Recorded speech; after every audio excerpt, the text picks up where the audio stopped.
politics of Israel in the United States. This year, the Bush administration requested $2.5 billion in aid for Israel, more than double the $1.1 billion it requested for Afghanistan. Israel is a rich country.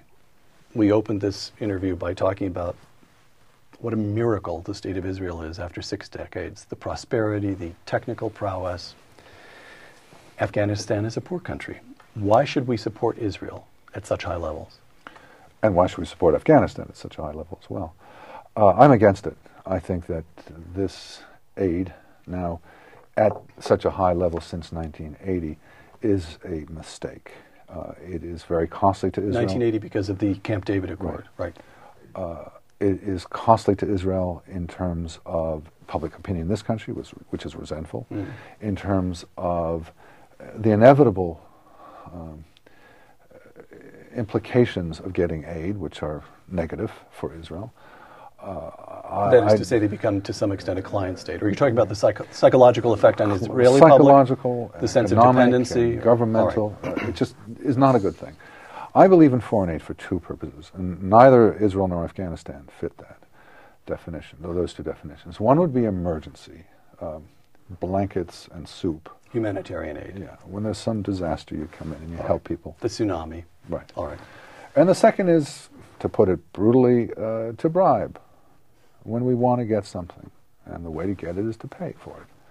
But I don't believe in development aid. I don't believe in military aid over the long term. Military aid on an emergency basis, perhaps. But I don't believe in it. I don't think it's good for us. I don't think it's good for the recipients. All right. I'm trying to think where this is going to be more unpopular, certain corridors in Washington or certain in Tel Aviv and Jerusalem.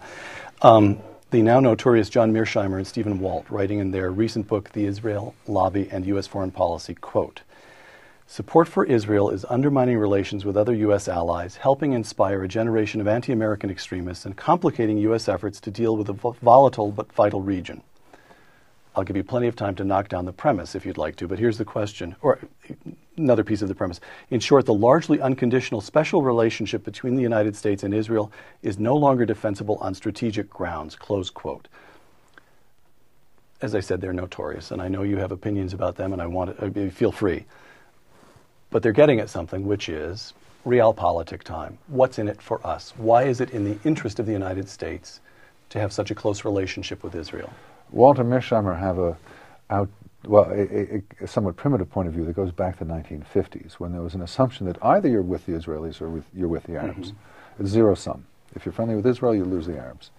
What became clear in the course of the 70s and later decades is that you can have both. In fact, you are stronger by virtue of having good relations with Israel, both in a military sense, and you've got this powerful allied state that brings many benefits to you, and also in a political, diplomatic sense, in that you can influence the most powerful actor in the region.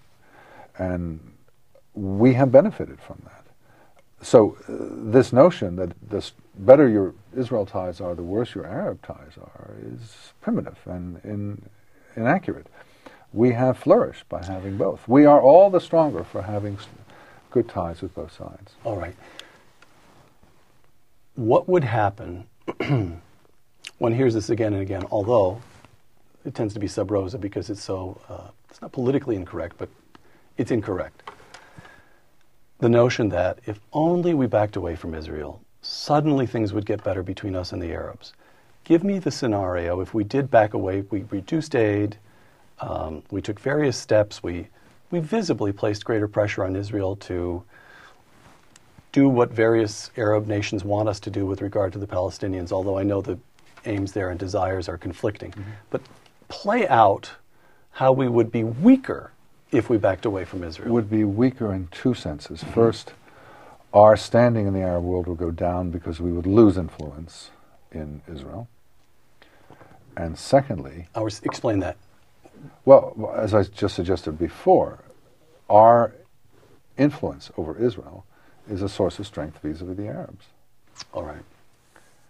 And secondly, we would be weaker in the sense that if the Israelis withdrew from the West Bank, and if they went back to the 4th of June 1967 boundaries and so forth, it would incite the Palestinians and others to expect more. In other words, were the Israelis to go back to those 67 borders, there are two possible responses. One is the Arabs say, oh, thank you, very sporting, we're grateful, we're not going to leave you alone. Or, I think far more likely, we're winning, we're on a roll, we've got Lebanon, Gaza, West Bank, now let's get Jerusalem, and then Haifa, and then Tel Aviv, and no more Israel. And that, I think, would be detrimental to our interests in every possible way. We don't want to see the hot war, Arab hot war against Israel, take place. We want it to settle down and be resolved. This is the Vorthos Forum, and we approve this message.